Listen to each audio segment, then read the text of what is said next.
स्वागत है आपका क्रिक टाइम पर। मैं हूं सौरभ और मेरे साथ मौजूद है प्रथम। आज हम करने वाले हैं episode 3, road to WTC final. इससे पहले हमने देखा किस तरह इंडिया ने वेस्ट इंडीज जाकर वेस्ट इंडीज को और अपने घर पर साउथ अफ्रीका को हराया, और आगे आने वाले थे 120 पॉइंट, क्योंकि आगे सीरीज थी बांग्लादेश के साथ, वो भी घर पर। हालांकि बांग्लादेश में होती तो भी फर्क नहीं पड़ता था, लेकिन फिर भी ये जो 120 पॉइंट थे वो तो आने ही वाले थे। लेकिन क्या बांग्लादेश इंडिया को टक्कर दे पाएंगी? क्या उनके सामने टिक पाएंगी? वो एक देखने का मामला था, क्योंकि ये तो लगभग तय था कि ये भी 120 पॉइंट इंडिया के खाते में जमा होने वाले थे। तो आइए देखते हैं क्या कुछ हुआ बांग्लादेश के साथ जो सीरीज हुई उसमें। जी हाँ। तो इंडिया जो थी वो अपने घर पे बांग्लादेश के साथ 2 टेस्ट मैचों की सीरीज खेलने वाली थी, जिसमें से जो पहला टेस्ट मैच था वो इंदौर में खेला जाने वाला था। और सबकी जो निगाहें थी वो थी दूसरे टेस्ट मैच में।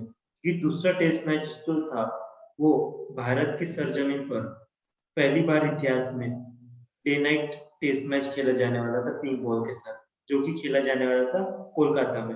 और तभी सौरव गांगुली जो थे वो नए नए बीसीसीआई के प्रेसिडेंट भी बने थे। तो जो पहला टेस्ट मैच था वो इंदौर में खेला जाने वाला था, जो कि खेला गया 14 नवंबर से 16 नवंबर के बीच में। क्योंकि ये टेस्ट मैच सिर्फ 3 दिन चल पाया, क्योंकि यहाँ पे जो भारत था उसने बहुत बढ़िया तरीके से डोमिनेट किया। अगर हम स्कोर कार्ड पे नजर डालें तो बांग्लादेश ने टॉस जीत के पहले बैटिंग चुनी और वो सिर्फ 150 रन बना के ऑल आउट होगी। फिर जब इंडिया बैटिंग करना है तो उसमें फिर मयंक अग्रवाल ने अपनी दूसरा दोहरा शतक जड़ा। उन्होंने 243 रन बनाए। फिर अजिंक्य रहाणे ने 86 की बढ़िया पारी खेली, रविंद्र जडेजा ने 60 रन बनाए। और इस तरीके से इंडिया ने 493 फॉर 6 पे डिक्लेयर कर दिया, मतलब 343 रन की लीड के साथ। फिर अब इंडिया ने ये जो इनिंग्स थी वो काफी तेज खेली थी, तो इसका मतलब था कि इंडिया के पास बहुत टाइम था और बांग्लादेश को पता था कि यहाँ से ड्रॉ करवाना भी बहुत बड़ी बात रहेगी अपने आप में। फिर बांग्लादेश अपनी सेकंड इनिंग खेलने आया और उसमें भी उन्होंने निराशाजनक परफॉर्मेंस दिया। उनके हाईएस्ट रन स्कोरर थे मुशफिकुर रहीम 64 रन के साथ। अगर हम इंडिया के बॉलिंग अटैक के बारे में बात करें तो जो हमने देखा, हमें वर्ल्ड टेस्ट चैंपियनशिप की पहली सीरीज से एक अलग इंडियन बॉलिंग लाइनअप नजर आने लगी थी। क्योंकि पहले हम जाने जाते थे हमारे स्पिनर्स के बलबूते पे, पर हमारे जो फास्ट बॉलर्स ने जो डोमिनेट किया, और स्पेशली जो ये सीरीज थी बांग्लादेश वर्सेस, सबका मतलब सब यही सोचते थे कि अश्विन और रविंद्र जडेजा एक मेन रोल में रहेंगे और हमारे जो फास्ट बॉलर्स रहेंगे वो सपोर्टिंग रोल निभाएंगे। पर ये सीरीज में जो पूरी तरीके से डोमिनेट किया हमारे फास्ट बॉलर ने, हालांकि जो साउथ अफ्रीका और वेस्ट इंडीज के साथ हुई थी उसमें भी बहुत बढ़िया प्रदर्शन था, पर इसमें भी इंडिया के फास्ट बॉलर पीछे नहीं रहे। तो यहाँ पे मोहम्मद शमी ने 4 विकेट झटके, उमेश यादव ने जो 2 विकेट झटके, और इसके साथ इंडिया ने एक इनिंग और 130 रनों के साथ ये मैच जीता। और मैन ऑफ द मैच थे मयंक अग्रवाल। जिस तरह से मयंक अग्रवाल ने अपना दोहरा शतक जमाया, और इंडिया की जो बाकी की बल्लेबाजी रही वो बहुत ही शानदार रही। जडेजा, चेतेश्वर पुजारा, इन्होंने अच्छे स्कोर्स बनाए। और मेन बात जो थी वो थे इंडिया के फास्ट बॉलर ईशांत शर्मा, उमेश यादव और मोहम्मद शमी। इन्होंने फिर से एक बार रिवर्स स्विंग से अपने विकेट निकाले और इंडिया को मतलब ये इंश्योर कर दिया कि बाहर भी मतलब ये पेस अटैक बहुत ही कारगर साबित हो। जी हाँ। और ये और हमने जितने भी अभी तक के मैचेस देखे, तो सब में एक अनसंग हीरो कह सकते हैं हम कि रविंद्र जडेजा का तो योगदान था। हमने देखा कि रविंद्र जडेजा ने लगभग हर दूसरी या तीसरी पारी में एक हाफ सेंचुरी मारी है और वो लगातार विकेट्स लेते आए हैं। तो इस हालांकि उनका एक बहुत ही ज्यादा इम्पैक्टफुल मतलब अकेले का परफॉर्मेंस नहीं रहा, और उन्होंने समय समय पे टीम के लिए जरूर योगदान दिया, चाहे वो बैटिंग से हो या बॉलिंग के साथ। जी हाँ, स्पेशली विद द बैट, क्योंकि मतलब उनको बैटिंग में बहुत ही ज्यादा अंडररेटेड माना जाता है, लेकिन मुझे लगता है वो एज अ प्रॉपर बैट्समैन भी खेल सकते हैं, जिस तरह का उनका परफॉर्मेंस रहा है टेस्ट में। जी हाँ, तो हम आगे बढ़ते हैं, हम देखते हैं कि जो दूसरा टेस्ट मैच था, जिसके ऊपर पूरे देश की निगाहें थी, क्योंकि पहली बार इंडिया में डे नाइट टेस्ट मैच खेला जाने वाला था। तो हम देखते हैं कि इस पिंक टेस्ट बॉल। में क्या-क्या घड़ा। तो ये टेस्ट मैच खेला जाने वाला था कोलकाता में, जो कि खेला गया 22 नवंबर से 24 नवंबर के बीच। मतलब ये टेस्ट मैच भी सिर्फ 3 ही दिन चल पाया। तो पहले टेस्ट की तरह ही बांग्लादेश ने इस मैच में भी टॉस जीता और बल्लेबाजी का फैसला किया, और इस टेस्ट में उन्होंने पहले टेस्ट मैच से भी बहुत निराशाजनक बल्लेबाजी की। इसमें उनका जो हाईएस्ट स्कोर था इंडिविजुअल बैट्समैन के द्वारा, वो था 29 रन्स शादमान इस्लाम के द्वारा, पर बांग्लादेश की टीम मात्र 106 रन पर ऑल आउट हो गई थी।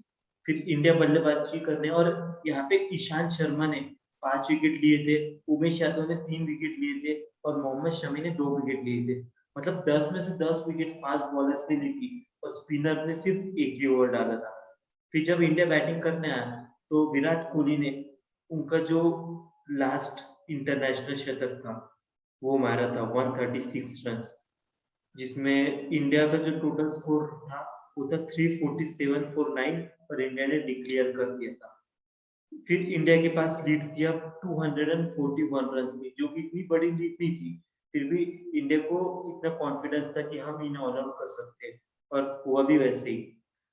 बांग्लादेश जो थी वो 195 पे ऑल आउट होगी, और उनके हाईएस्ट रन स्कोर थे मुशफिकुर रहीम।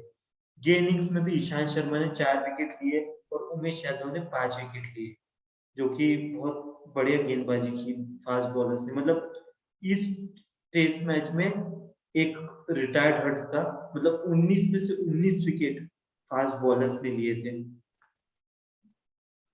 जो कि मतलब बहुत अच्छी बात भी मान सकते हैं, लेकिन एक बात जो थी, जो पिंक बॉल थी वो बहुत ही ज्यादा फास्ट हो गई थी। मतलब जैसे ही पिच पे पड़ती थी वो बहुत ज्यादा फास्ट जाती थी बांग्लादेशी प्लेयर के लिए, क्योंकि उनको मतलब ज्यादा इतना फास्ट खेलने की आदत नहीं रहती है।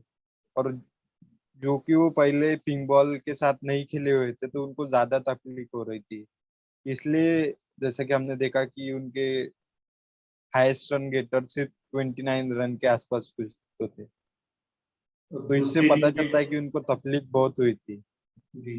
जी हाँ। और इंडिया के बैट्समैन मतलब मतलब उनको थोड़ी प्रैक्टिस रहती है तो थोड़ा अच्छा खेले, लेकिन पिंक बॉल तो दोनों टीम के लिए था। फिर भी हम ऐसा कह सकते हैं कि जी हाँ, यहाँ पे 2-3 चीज़ें थी जो बांग्लादेश के अगेंस्ट थी। एक थी कि हमें पता चला कि उनका जो बैटिंग लाइनअप है, वो इतने बड़े फास्ट बॉलर खेलने के सक्षम नहीं है। मतलब उन्हें बहुत ज़्यादा प्रॉब्लम जा रही थी फास्ट बॉलर्स को खेलने में इंडिया के। जो दूसरी चीज़ हमने देखी कि बांग्लादेश के पास इतने बड़े फास्ट बॉलर्स नहीं थे, जो कि इंडिया को प्रॉब्लम में डाल सकती। और तीसरी जो चीज़ थी कि हम देखते हैं पिंक बॉल टेस्ट के साथ हमने जितने भी टेस्ट मैचेस हुए हैं, चाहे वो एशेज में हुए हो, ऑस्ट्रेलिया ने खेले, इंडिया ने खेले हैं, तो हमने सभी में देखा कि जो जो सेकंड सेशन रहता है दिन का, वो काफी मतलब प्रॉब्लम देता है, क्योंकि तब आई साइड में बॉल नहीं आता है, कि वो उस तरीके से जो नेचर का एनवायरनमेंट बनता है कि बैट्समैन को बहुत ज्यादा तकलीफ जाती है।